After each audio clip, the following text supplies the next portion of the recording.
We have to talk about what seems like a recurring problem in America, and now that it's being caught on camera, it seems even bigger. From Permit Patty to Barbecue Betty and Key Fob Kelly, we all know about white people who called the police on black people for apparently no reason. And now we have Cornerstone Caroline, and if you missed this one, take a look.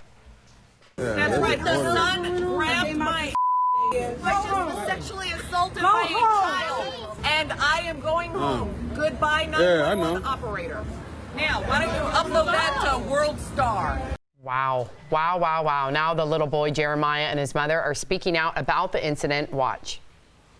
I felt humiliated. It's still hard because I have this lately on my mind. Like, I can't think nothing more but this. Having a conversation with your son about sexual assault at the age of 9, I never thought I would be having this conversation with my son at all.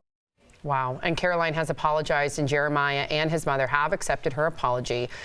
But is this a conversation every mother should be having with their young sons? The circumstances are beyond unfortunate for this family. But what would you say to that, Erica?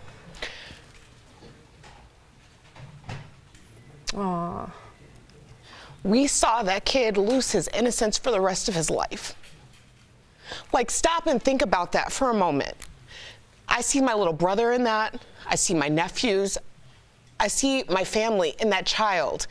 Never again in his life will he ever have a sense of innocence. And it all stemmed from that incident. Someone who was so blinded by their hatred and bias that they accused a 9-year-old boy of sexual assault. She called him a predator. She called that little boy a predator. That is a baby. And now for the rest of his life, he's going to feel like he can never go back after that.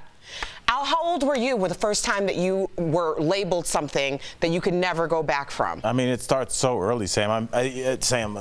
Erica, when you talk about he's a baby, he's not in the eyes of so many people. I mean, you think about Trayvon Martin. He was a kid. I taught kids around that age. They are boys. These are kids. But the way that they labeled them, we don't know what any white person that's ever been murdered was wearing. But everybody in this room knows what candy he was eating and what he was wearing, which is a hoodie. Why did we say a hoodie? Because it made him look menacing. And so a regular citizen murdered a boy and walked away scot-free, walked away a hero, probably made money at gun shows and things like that. So I believe sold the gun that he killed him with. It's because black men are as soon as they are able to walk upright, they are deemed as a threat in the society. And that's why it's not that shocking. Unfortunately, it's not that shocking. I think Michael Brown was a young man. These are young kids. And Eric, I remember you said something a long time ago. Do you guys remember when we did that story about that young black kid that got into all 20 schools he applied to? Yeah. Harvard, Cornell. Yep. And his name was also Michael Brown. And Erica, you said something that I have never forgot. You said, he is the same physical description, same height, same weight, same skin tone, same appearance as the Michael Brown that was shot and killed. On paper, there's no difference. And there's no difference between Michael Brown being shot by a cop approaching his car or the Michael Brown that got into Cornell, Harvard, Princeton, and Yale getting shot by a cop. It's the same kid, but they see the same person.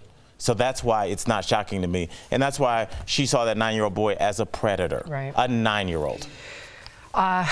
I'm glad you brought up Michael Brown, though, because this next story has to do with that. And Erica, I just want to thank you for your testimony and your honesty.